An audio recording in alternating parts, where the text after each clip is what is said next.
Hello students, welcome to our channel epsilon.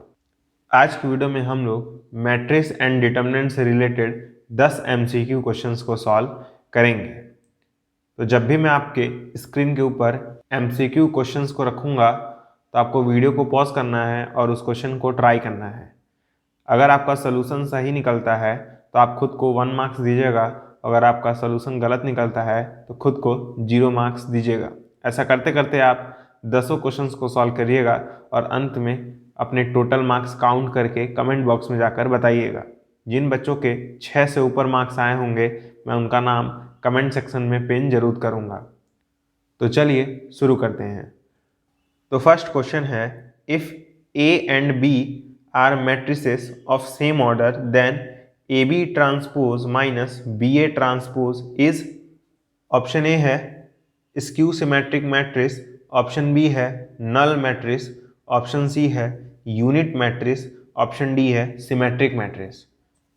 तो हमारे पास एक मैट्रिक्स गिवन है AB transpose minus BA transpose. इस पूरे मैट्रिक्स को मैं सी मान ले रहा हूँ, ठीक है। मुझे बताना है ये सिमेट्रिक है कि नहीं है, स्क्यू सिमेट्रिक है कि नहीं है, नल है या फिर यूनिट मैट्रिक्स है। नल मैट्रिक्स मतलब होता है ऐसे मैट्रिसेस जिसमें हर एक एलिमेंट जीरो हो, और यूनिट मैट्रिक्स मतलब होता है ऐसे मैट्रिसेस जिसमें सारे एलिमेंट 1 हो, ठीक है। तो हमें चेक करना है कि ये सी इन चारों में से कौन सा मैट्रिक्स है। तो पहले चेक करते हैं ये सिमेट्रिक है कि स्क्यू सिमेट्रिक है, ठीक है। तो सिमेट्रिक कैसे चेक करते हैं, जब हम लोग C का ट्रांसपोज निकालेंगे तो या तो C के इक्वल आ जाए तो इसे सिमेट्रिक कहेंगे, अगर माइनस C के इक्वल आया तो स्क्यू सिमेट्रिक कहेंगे, ठीक है। तो C का ट्रांसपोज कैसे निकालेंगे, C ट्रांसपोज क्या हो जाएगा, AB transpose minus BA transpose का होल ट्रांसपोज। अब ये ट्रांसपोज दोनों मैट्रिसेस पे आ जाता है क्योंकि आपने पढ़ा होगा A प्लस बी का ट्रांसपोज इक्वल होता है A transpose plus B transpose के, ठीक है। तो ये जो ट्रांसपोज है इस पूरे मैट्रिक्स और इस पूरे मैट्रिक्स पे आ जाएगा, ये जाएगा AB ट्रांसपोज का ट्रांसपोज माइनस BA ट्रांसपोज का ट्रांसपोज, ठीक है। अब आपने एक प्रॉपर्टी और पढ़ी होगी कि जब दो मैट्रिसेस आपस में मल्टीप्लाई हों और उनका आप ट्रांसपोज निकालेंगे तो ये इक्वल हो जाता है B ट्रांसपोज A ट्रांसपोज के, मतलब उल्टा हो जाता है। तो ये भी उल्टा जाएगा, दिया जाएगा B ट्रांसपोज उसका ट्रांसपोज फिर A का ट्रांसपोज माइनस A ट्रांसपोज उसका ट्रांसपोज फिर B ट्रांसपोज, उल्टा हो जाएगा ना, A ट्रांसपोज का ट्रांसपोज पहले आएगा फिर B ट्रांसपोज। और आपने एक प्रॉपर्टी और पढ़ी होगी कि A का डबल ट्रांसपोज हो, मतलब A का ट्रांसपोज हो तो ये A के इक्वल होता है। तो यहाँ पे देखिए B का ट्रांसपोज है तो ये B हो जाएगा, तो B A transpose minus A transpose का ट्रांसपोज है तो ये हो जाएगा A और ये जाएगा B ट्रांसपोज। ध्यान से देखिए ये जो लिखा हुआ है ये इसका उल्टा है, ये यहाँ पे जो लिखा हुआ है ये इसका उल्टा है। तो मैं ऐसे कह सकता हूँ, मैं माइनस कॉमन ले लूँ तो ये जाएगा AB transpose minus BA transpose. जब माइनस कॉमन लेते हैं तो ये जो चीज़ें हैं ये उल्टी हो जाती हैं, तो ये AB ट्रांसपोज पहले आ जाएगा BA ट्रांसपोज बाद में। अब ध्यान से देखिए इस पूरी चीज़ को मैं C कह सकता हूँ तो ये जाएगा माइनस और इस पूरी चीज़ को C, तो C transpose is equal to minus C आ गया। इसका मतलब ये मैट्रिक्स कैसा है, ये पूरा मैट्रिक्स है skew symmetric matrix, skew symmetric matrix. तो ऑप्शन ए हमारा सही है।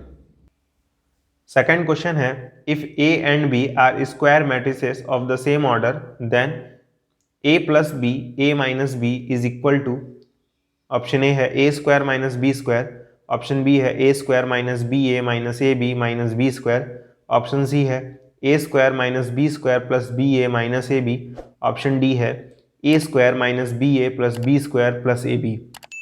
इस क्वेश्चन में बहुत सारे बच्चे गलती करके आएंगे अगर ये क्वेश्चन एग्जाम में आया तो वीडियो को पॉज करिए, उस क्वेश्चन को ट्राई करिए क्योंकि ये बढ़िया क्वेश्चन है। तो ध्यान से देखिए हमारे पास बोला है कि आपको फाइंड करना है A प्लस बी और A माइनस बी की वैल्यू। तो आधे से ज़्यादा लोग इसको A plus B A minus B का फॉर्मूला समझ के तुरंत लिख देंगे A square minus B square और वहीं गलती हो जाएगी। ठीक है। मैट्रिसेस में हम लोग कोई फॉर्मूला नहीं अप्लाई करते हैं, हम लोग मल्टीप्लाई करेंगे। इस ए को ए के साथ मल्टीप्लाई करेंगे तो ऑब्वियस सी बात है ए स्क्वायर आएगा। इस ए को बी के साथ मल्टीप्लाई करेंगे क्या आएगा, माइनस ए बी। फिर इस बी को ए के साथ मल्टीप्लाई करेंगे तो क्या आएगा, प्लस बी ए। फिर बी को जब माइनस बी से मल्टीप्लाई करेंगे तो आएगा माइनस बी स्क्वायर, है ना। तो अब ध्यान से देखिए, ये चीज और ये चीज आपस में इक्वल नहीं होती है जब मैट्रिसेस हो, है ना। यानी जब मैट्रिक्स होता है तब ए बी कोई जरूरी नहीं है कि इक्वल हो जाए बी ए के, तो आप इसको कैंसिल नहीं कर सकते हैं। तो यही हमारा आंसर होगा। आप चेक कर लीजिए कौन से ऑप्शन में ये पार्ट मैच कर रहा है। तो ऑप्शन ए नहीं हो सकता, ऑप्शन ए नहीं हो सकता क्योंकि इसमें A square minus B square है, तो ये रॉन्ग हो जाएगा। ऑप्शन बी देखिए, ए स्क्वायर है minus B A minus A B minus B square, तो ये भी नहीं हो सकता क्योंकि मेरा माइनस ए बी आ रहा है और प्लस बी ए आ रहा है, तो यहाँ पे माइनस बी ए दिया है तो इसलिए ये भी नहीं हो सकता। सी पे आते हैं, A square minus B square plus B A minus A B लिखा है, तो ए स्क्वायर है मेरा माइनस बी स्क्वायर है माइनस ए बी है और प्लस बी ए भी है, तो ये ऑप्शन करेक्ट होगा, डी फॉल्स हो जाएगा। ठीक है, तो ऑप्शन सी हमारा करेक्ट है। नेक्स्ट क्वेश्चन है question number 3, if a is equal to 2 -1 3 -4 5 1 and b is equal to 2 3 4 -2 1 5, then option A है only A B is defined, option B है only B A is defined, option C है A B and B A both are defined, option D है A B and B A both are not defined. ये बढ़िया question है, आइए से देखते हैं। हमें एक मैट्रिक्स ए गिवन है 2 -1 3 -4 5 1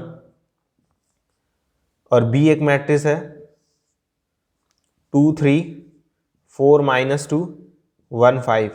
तो यहाँ पे मल्टीप्लाई नहीं करना है, आधे से ज़्यादा बच्चे इसमें मल्टीप्लाई करने लगेंगे, तो मल्टीप्लाई नहीं करना है, बस हमें चेक करना है कि मल्टीप्लिकेशन डिफाइंड है कि नहीं है। तो ए जो है इसमें ध्यान से देखिए 2 रो हैं और 3 कॉलम है, तो ये 2 × 3 का मैट्रिक्स है। सिमिलरली बी में 1 2 3 रो हैं और 1 2 कॉलम है, तो ये 3 × 2 का मैट्रिक्स है। तो चेक करते हैं ऑप्शन ए। ऑप्शन ए में कहा है only A B is defined, तो ए बी एक्चुअली क्या होगा, ए को लिख देते हैं 2 × 3, बी के नीचे लिख देते हैं 3 × 2। तो क्या ए बी डिफाइंड है? बिल्कुल डिफाइंड है। जब ए बी डिफाइंड होता है तो जो ए का कॉलम होता है बी के रोस के इक्वल होता है ना। अगर ए बी डिफाइंड होना है तो आप जानते हैं पहले वाले का कॉलम दूसरे वाले के रो के इक्वल होना चाहिए, मतलब ये नंबर और ये नंबर आपस में इक्वल होंगे तब डिफाइंड होगा। ठीक है, तो ए बी डिफाइंड है, we can write A B is defined. Defined इसलिए है क्योंकि यहाँ पे भी 3 है, यहाँ पे भी 3 है, यानी पहले वाले का कॉलम दूसरे वाले के रो के इक्वल है। ठीक है, तो इसलिए ए बी डिफाइंड है। चेक कर लेते हैं बी ए डिफाइंड है कि नहीं है, क्योंकि ऑप्शन ए में बोला है ओनली ए बी। ठीक है, तो जब ओनली का केस आता है तो आपको फिर ध्यान से देखना पड़ेगा। अब चेक कर लेते हैं बी ए डिफाइंड होगा कि नहीं। बी क्या है मेरा 3 × 2, ए क्या है 2 × 3। इस केस में भी डिफाइंड होगा क्योंकि देखिए पहले वाले का जो कॉलम है वो दूसरे वाले के रो के इक्वल है, इसलिए बी ए इज डिफाइंड। मतलब दोनों ही डिफाइंड है, ए बी डिफाइंड है, बी ए भी डिफाइंड है, तो इसलिए ऑप्शन सी हमारा करेक्ट होगा। Option C is correct. ठीक है, तो फोर्थ क्वेश्चन है the matrix A is equal to 0 -5 8 5 0 12 -8 -12 0 is a, option A है डायगोनल मैट्रिक्स, ऑप्शन बी है सिमेट्रिक मैट्रिक्स, ऑप्शन सी है skew symmetric matrix, option D है स्केलर मैट्रिक्स। तो question बहुत ही आसान है। हमारे पास एक मैट्रिक्स ए गिवन है 0 5 -8 -5 0 12 -12 8 12 0। हमें बताना है ये मैट्रिक्स डायगोनल मैट्रिक्स है कि नहीं है, सिमेट्रिक मैट्रिक्स है कि नहीं है, स्क्यू सिमेट्रिक मैट्रिक्स है या फिर स्केलर मैट्रिक्स है। तो ध्यान से देखिए, सिमेट्रिक मैट्रिक्स या स्क्यू सिमेट्रिक मैट्रिक्स चेक करने का मेरे पास एक डायरेक्ट तरीका है। मैंने ये चीज़ आपको अपने लेक्चर वीडियो में भी बताई थी कि अगर आपको देखना है कि कोई मैट्रिक्स डायरेक्टली सिमेट्रिक है या स्क्यू सिमेट्रिक है तो आपको ये सब वेरीफाई करने की जरूरत नहीं है, A transpose equal to A या A transpose equal to minus A, ये सब आपको चेक करने की जरूरत नहीं है।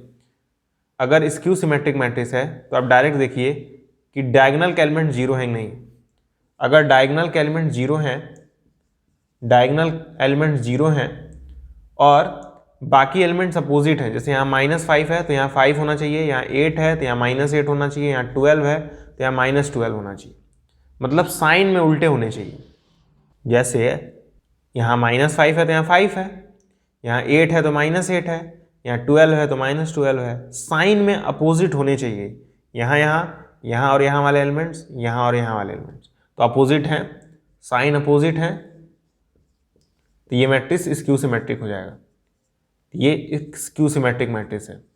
बाकायदा आप इससे भी कर सकते हैं, A transpose equal to minus A, ये स्क्यू सिमेट्रिक मैट्रिक्स है, लेकिन ये वाला तरीका मुझे ज़्यादा पसंद आता है क्योंकि इसमें कम टाइम लगता है। ये एक स्क्यू सिमेट्रिक मैट्रिक्स है। मैं उस तरीके से भी बता दे रहा हूँ। आप ए ट्रांसपोज निकाल लीजिए, जानते हैं आप ए ट्रांसपोज कैसे निकाला जाता है। रो को कॉलम में बदल दिया जाता है, तो 0 -5 8 है, 0 -5 8 लिख देंगे, -5 0 12 है तो 5 0 12 को कॉलम में लिख देंगे, -8 12 0 है तो 8 -12 -8 -12 0, ठीक है। अब माइनस ए भी निकाल लेंगे, माइनस ए क्या हो जाएगा, सबके आगे माइनस लगा देना, तो 0 -5 के आगे माइनस लगाएंगे 5 हो जाएगा, 8 के आगे माइनस लगाएंगे तो -8 हो जाएगा, 5 का -5 हो जाएगा, 0 0 ही रहेगा, 12 का -12 हो जाएगा, -8 का 8 हो जाएगा, -12 का 12 हो जाएगा, 0 का 0 ही रहेगा। तो ध्यान से देखिए ये दोनों आपस में इक्वल हैं, तो ए ट्रांसपोज इक्वल है -a के, इसका मतलब स्क्यू सिमेट्रिक मैट्रिक्स है। तो ऑप्शन सी हमारा करेक्ट है। क्वेश्चन नंबर 5 है, for any matrix A transpose is, option A है सिमेट्रिक मैट्रिक्स, ऑप्शन बी है skew symmetric matrix, option C है स्केलर मैट्रिक्स, ऑप्शन डी है नन ऑफ दीज। तो हमारे पास एक मैट्रिक्स गिवन है ए ट्रांसपोज, ठीक है, इसको मैं बी मान ले रहा हूँ पूरे को। हमें चेक करके बताना है सिमेट्रिक है कि स्क्यू सिमेट्रिक है, स्केलर है कि क्या है। तो फिर से वही बात, अगर सिमेट्रिक और स्क्यू सिमेट्रिक चेक करना तो सबसे पहले बी का ट्रांसपोज निकालिए। बी का ट्रांसपोज मतलब ए ट्रांसपोज का होल ट्रांसपोज, है ना। और आप लोगों ने एक प्रॉपर्टी पढ़ा होगा कि ए बी का ट्रांसपोज इक्वल होता है बी ट्रांसपोज ए ट्रांसपोज की। ये हो जाएगा, पहले ए ट्रांसपोज आएगा, इसका ट्रांसपोज कर देना है, फिर इस ए का ट्रांसपोज कर देना है, ए ट्रांसपोज ट्रांसपोज ए हो जाएगा, ये अगेन ए ट्रांसपोज। ध्यान से देखिए ये वही चीज़ है जो बी थी, तो ये बी के इक्वल हो जाएगा, तो बी ट्रांसपोज बी के इक्वल हो गया, इसका मतलब सिमेट्रिक है। इसका मतलब क्या है, बी सिमेट्रिक है, बी सिमेट्रिक है तो ये भी सिमेट्रिक होगा, तो ऑप्शन ए हमारा करेक्ट है। क्वेश्चन नंबर 6 है, if A is 3x3 matrix such that determinant of A is equal to 8, then determinant of 3a is equal to, option A है 8, ऑप्शन बी है 24, ऑप्शन सी है 72, option D है 216। तो बहुत ही आसान क्वेश्चन है, ध्यान से देखिए। हमें दिया है कि डिटर्मिनेंट ऑफ ए जो है वो 8 है और ए के बारे में बताया है कि ये 3x3 का मैट्रिक्स है। मैंने आपको बताया था एक फॉर्मूला अपने लेक्चर वीडियो में कि अगर ए जो है वो n×n मैट्रिक्स है तो के ए का जो डिटर्मिनेंट होता है, के ए का डिटर्मिनेंट ये इक्वल होता है k⁴n डिटर्मिनेंट ऑफ ए। ये फॉर्मूला मैंने आपको बताया था, तो यही फॉर्मूला अप्लाई करेंगे। तो क्या जाएगा, यहाँ पे पूछा है 3a का डिटर्मिनेंट, तो जाएगा 3 का पावर, ये जो जिस ऑर्डर का मैट्रिक्स रहे 3 का power 3 determinant of A, determinant of A 8 दिया है, तो जाएगा 3 का पावर 3 इंटू 8, 3 का पावर 3 27 होता है, 27 इंटू 8, तो ये जब मल्टीप्लाई करेंगे तो आपका आंसर आएगा 216। तो ये क्वेश्चन बहुत इंपॉर्टेंट है आपके बोर्ड के लिए, ठीक है। तो ऑप्शन डी हमारा करेक्ट होगा, डी हमारा करेक्ट होगा। क्वेश्चन नंबर 7 है, if A is a matrix of order 3 and determinant of A is equal to 8, then determinant of adjoint of A is equal to, option A है 1, option B है 2, option C है 2 cube, option D है 2 का power 6। Question बहुत ही आसान है और मज़ेदार भी है। तो क्वेश्चन में हमें दिया है कि जो डिटर्मिनेंट है ए का वो 8 है और ए जो है वो एक 3x3 का मैट्रिक्स है। इस बार हमें एडजॉइंट ऑफ ए का डिटर्मिनेंट पूछ रहा है, ठीक है। तो एडजॉइंट ऑफ ए का डिटर्मिनेंट का फॉर्मूला मैंने अपने लेक्चर वीडियो में बताया था कि ये इक्वल होता है determinant of A to the power n-1।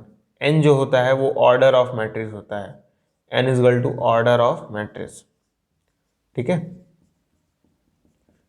तो एडजॉइंट ऑफ ए का डिटर्मिनेंट ये इक्वल हो जाएगा determinant of A to the power order यानी n की वैल्यू 3 है -1, 3 इंटू 3 ना कर दीजिएगा, 3 है बस। तो डिटर्मिनेंट ऑफ ए 8 है, तो 8 का पावर 3 - 1 दैट इज 2, ठीक है। तो 8 को मैं क्या लिख सकता हूँ, 8 को बताइए, मैं 2 का क्यूब लिख सकता हूँ ना।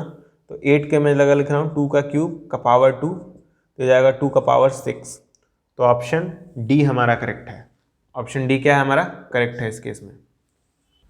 तो क्वेश्चन नंबर 8 है, if A and B are invertible matrices then which of the following is not correct. Option A है adjoint of A is equal to determinant of A inverse, option B है determinant of A inverse is equal to determinant of A का whole inverse, option C है A B का inverse is equal to B inverse A inverse, option D है A plus B का inverse is equal to B inverse plus A inverse. तो इस बार हमें बताना है इन चारों ऑप्शन में से कौन सा करेक्ट नहीं है, ठीक है। ऑप्शन ए पे आते हैं। ऑप्शन ए कह रहा है कि क्या एडजॉइंट ऑफ ए इक्वल होता है डिटर्मिनेंट ऑफ ए और ए इनवर्स के। तो आपने एक प्रॉपर्टी पढ़ी थी कि ए इंटू एडजॉइंट ऑफ ए ये इक्वल होता है डिटर्मिनेंट ऑफ ए इंटू आई के। ये आपने प्रॉपर्टी पढ़ी थी, है ना। तो मैं इस ए को राइट हैंड साइड भेजूंगा, इस ए को राइट हैंड साइड भेजूंगा तो बताइए कुछ ऐसे आ जाएगा, adjoint of A is equal to determinant of A into I by A. I by A को हम लोग बताइए ए इनवर्स नहीं लिखते हैं क्या, आई बाई ए को ए इनवर्स लिखते हैं ना, जैसे 1 बाई ए को लिखते थे ए इनवर्स, तो आइडेंटिटी बाई ए को क्या लिखेंगे, कैपिटल ए का इनवर्स। तो यानी ये प्रॉपर्टी सही है, तो ऑप्शन ए हमारा आंसर नहीं होगा, ये सही है। आपको बताना है गलत कौन सा है। ऑप्शन बी पे आते हैं। ऑप्शन बी क्या कह रहा है कि डिटर्मिनेंट ऑफ ए इनवर्स क्या इक्वल होता है डिटर्मिनेंट ऑफ ए के होल इनवर्स से। इसका मतलब मैं समझा देता हूँ, ये बोल रहा है डिटर्मिनेंट ऑफ ए इनवर्स क्या इक्वल होता है इसके। तो जी हाँ बिल्कुल होता है, ये प्रॉपर्टी करेक्ट है, आपने ये प्रॉपर्टी पढ़ी भी होगी, ठीक है। मैंने अपने लेक्चर वीडियो में इसका प्रूफ भी करवाया, ठीक है। ऑप्शन सी पे आते हैं। ऑप्शन सी क्या है, ए बी इनवर्स क्या इक्वल होता है बी इनवर्स ए इनवर्स के। ये भी प्रॉपर्टी सही है, बिल्कुल होता है, ए बी का inverse B inverse A inverse होता है। तो बचा एक ही ऑप्शन डी, यानी यही गलत होगा, इसलिए हमारा करेक्ट ऑप्शन डी है, क्योंकि हमें बताना था कौन सा गलत है, तो गलत सिर्फ डी वाला है, ठीक है।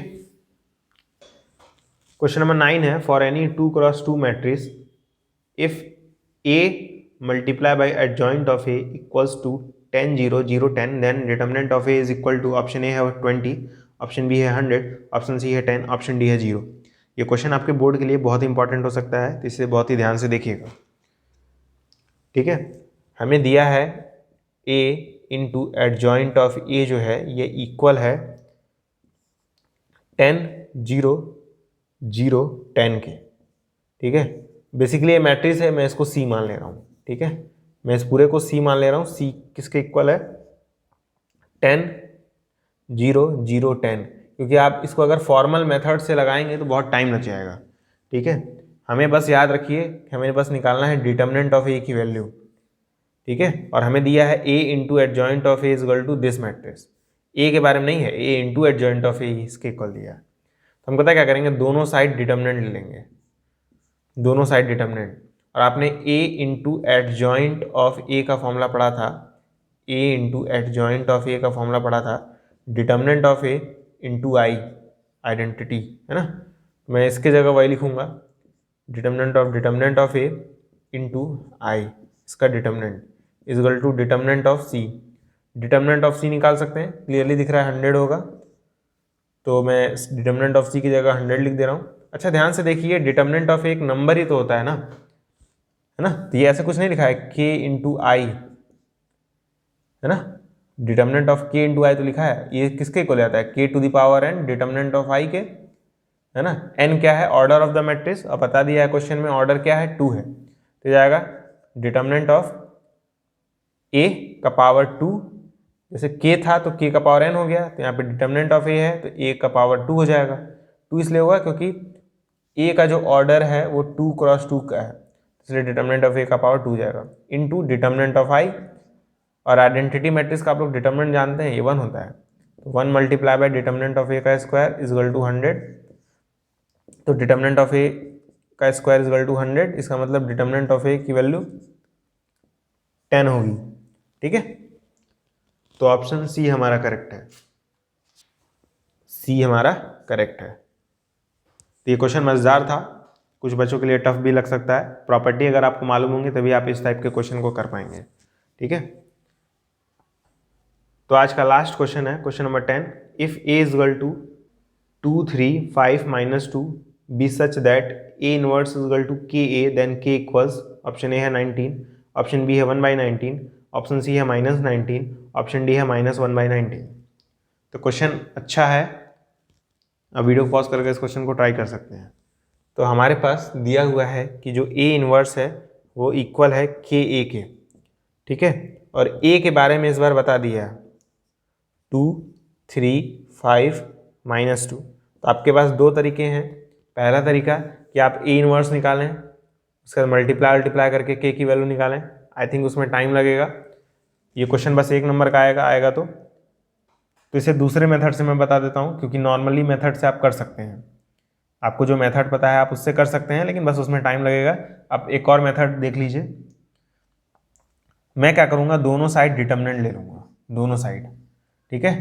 अच्छा a क्या है, 2 क्रॉस 2 का मैट्रिक्स है ना, a क्या है 2 क्रॉस 2 का मैट्रिक्स, तो क्या जाएगा k का पावर 2 डिटर्मिनेंट ऑफ a, अभी आपने प्रॉपर्टी देखा है कि k a इक्वल होता है k का power n determinant of a, n क्या होता है order of the matrix, determinant of a का इन्वर्स देखा आपने, ये इक्वल होता है 1 बाई डिटर्मिनेंट ऑफ a के, है ना। तो अगर मैं डिटर्मिनेंट ऑफ a निकाल लूँ, जो कि आप देख सकते हैं 2 इंटू 2 -4, 3 इंटू 5 ये जाएगा -19, तो डिटर्मिनेंट ऑफ a की जगह लिख दे रहा हूँ -19 is equal to k square into -19, ये -19 जब इस -19 में मल्टीप्लाई होगा तो 19 का स्क्वायर हो जाएगा is equal to k square, तो k की वैल्यू 1/19, है ना। तो ऑप्शन बी हमारा करेक्ट है। तो देख सकते हैं मैंने आज जो भी क्वेश्चंस कराए वो अच्छे क्वेश्चंस थे, मैंने कोई भी क्वेश्चन आसान वाले नहीं कराए, इसके पीछे ये रीज़न है क्योंकि मैं मानता हूँ आप आसान क्वेश्चन कर सकते हैं, ठीक है, जो थोड़े से टिपिकल होंगे वही आपको फंसेंगे, मैं उसी टाइप के क्वेश्चन को आज कराया हूँ जिससे आपका कॉन्सेप्ट क्लियर हो सके। तो आज की वीडियो में बस इतना ही, अपने टोटल मार्क्स को कमेंट बॉक्स में ज़रूर बताइएगा। मिलते हैं अगले वीडियो में जिसमें हम लोग कॉन्टिन्यूटी और डिफरेंशिबिलिटी से रिलेटेड 10 MCQ क्वेश्चंस को सॉल्व करेंगे। तब तक के लिए गुड बाय।